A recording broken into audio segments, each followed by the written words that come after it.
Sainte Vaudrue, la patronne de la ville de Mons, n'est pas née à Mons, mais ici, à Cousolre. Et c'est une famille riche neustrienne. Et donc on est vraiment à la frontière avec l'autre partie du royaume qui est l'Austrasie. Et les familles, les propriétaires, donc, comme les familles de Vaudrue, sont des relais de cette royauté pour administrer un territoire.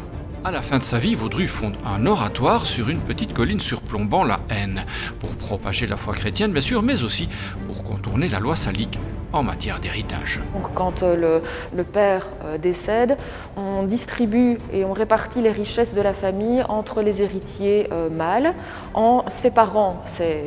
Donc, tout le monde hérite, mais hérite d'une partie. Et pour éviter que cet héritage soit sans cesse morcelé finalement de génération en génération, les familles essayent de l'adjoindre à une fondation monastique et ainsi essayent de garder cet héritage intègre.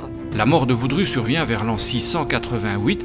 Elle donnera naissance au culte de celle qui deviendra Sainte Vaudrue. Alors il y a différentes raisons, il y a des raisons spirituelles bien entendu, mais il y a aussi le fait que c'est pour les héritiers la manière de continuer à garder le prestige et l'aura de cet oratoire et de continuer à développer, à poursuivre finalement l'œuvre de Vaudrue de son vivant. Et qui dit culte dit aussi relique. Alors les reliques principales sont à la collégiale. Il y a évidemment la châsse de Vaudrue tout en haut du chœur, ainsi que le chef. Donc on a une séparation du corps et du chef qui intervient en 1250. Et cette charte relate finalement cette séparation des reliques.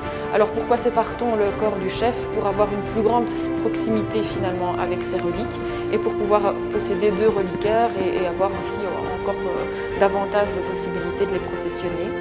Les pantoufles, ce sont des pantoufles qu'on a erronément attribuées à Vaudrue, qui n'ont absolument rien à voir avec le 7e siècle, mais ça faisait plaisir de leur donner cette légende et cette aura. Il s'agit certainement de pantoufles de chanoinesses.